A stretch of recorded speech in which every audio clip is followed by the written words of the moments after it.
Assalamualaikum warahmatullahi wabarakatuh. Nama saya Siti Khadijah.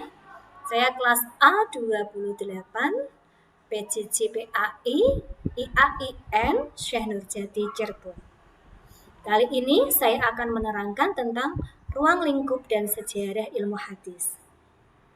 Sebagaimana telah kita ketahui, hadis ialah segala perkataan atau sabda, perbuatan, ketetapan, dan persetujuan Nabi Muhammad SAW yang dijadikan ketetapan ataupun hukum dalam agama Islam.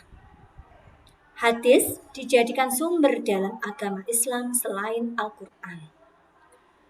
Ulumul hadis adalah ilmu pengetahuan yang mengkaji atau membahas tentang segala yang disandarkan kepada Nabi Muhammad SAW, baik berupa perkataan, perbuatan, takrir maupun lainnya.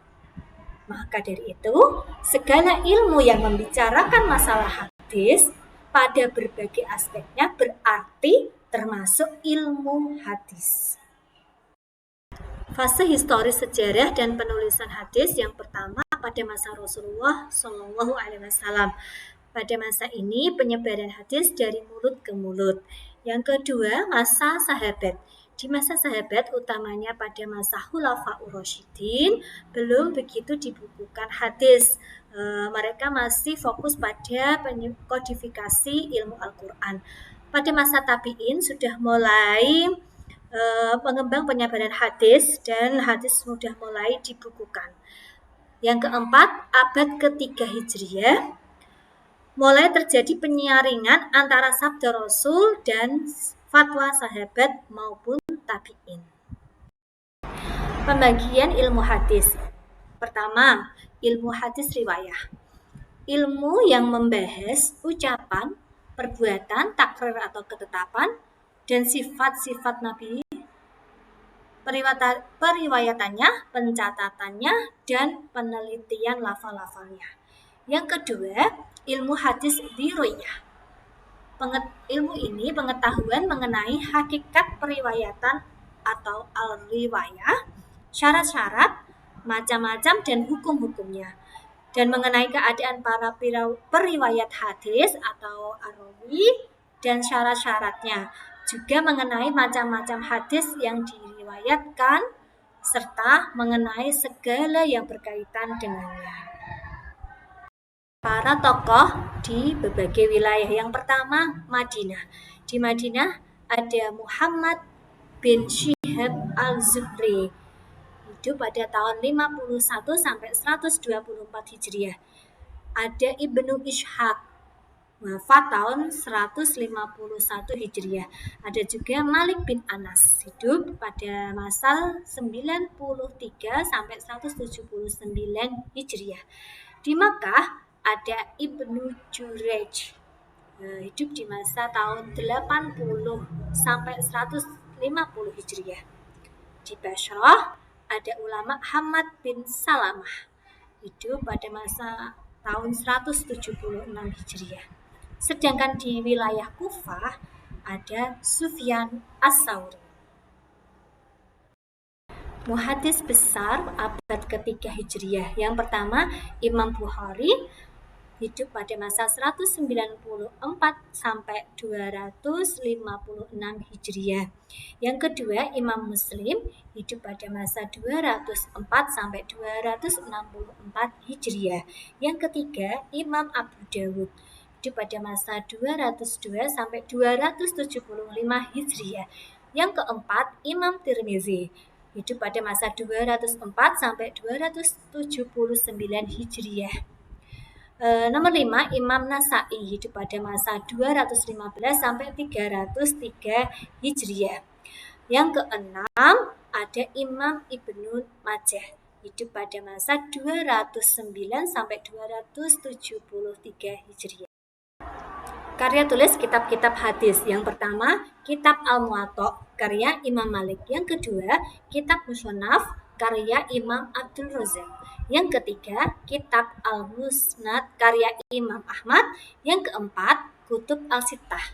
Kutub Al-Sittah diantaranya Sahih Bukhari, Sahih Muslim, Al-Jami' Imam Tirmidzi, Sunan An-Nasa'i, Sunan Abu Dawud, dan Sunan Ibnu Majah.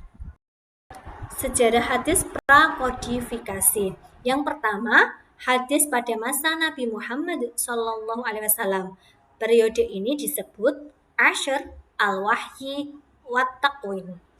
Yang kedua, perkembangan hadis pada masa Khulafaur Rasyidin. Periode ini disebut Ashr as-Sabut wa al-Iqlal min ar-Riwayah. Yang ketiga, perkembangan pada masa sahabat dan tabi'in. Periode ini disebut Ashr intishar al-riwayah ilal amsar. Dalam periwayatan hadis ada 4 unsur. Yang pertama, sanad. Artinya tempat bersandar, yaitu urutan para perawi hadis yang kemudian berlanjut pada matan. Yang kedua, matan. Perkataan terakhir dari sanad atau isi hadis. Yang ketiga, rawi, orang yang menyampaikan atau menuliskan dalam suatu kitab apa yang didengar dan diterimanya dari seseorang. Yang keempat, muharrij, orang yang menukilkan hadis dari suatu kitab atau musnad ke kitab yang lain. Perbedaan hadis, sunnah, khobar, asar. Nomor 1, hadis, segala sesuatu yang disandarkan kepada Nabi, baik berupa perkataan, perbuatan, pengakuan atau takrir, atau sifat akhlak dan fisik. Yang kedua, sunnah. Sunnah, segala yang dinukilkan dari Nabi, baik perkataan, perbuatan, maupun takrir, pengajaran sifat, perilaku, perjalanan hidup sebelum diangkat menjadi Rasul, dan sesudahnya. Yang nomor 3 adalah khobar. Khobar adalah segala sesuatu yang disandarkan kepada Nabi dan juga kepada selain beliau. Yang keempat, asar.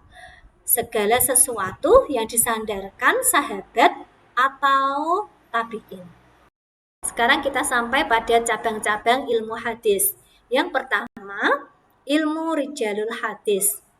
Ilmu rijalul hadis ini menerangkan tentang hal ihwal dan sejarah para rawi dari kalangan sahabat, tabi'in, dan atba' tabi'in.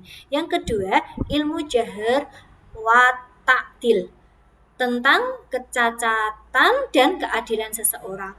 Yang ketiga, ilmu fanil mubhamat.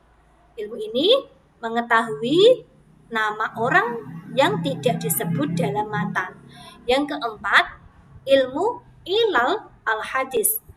Ilmu yang membahas sebab yang tersembunyi yang dapat mencacatkan kesahihan hadis.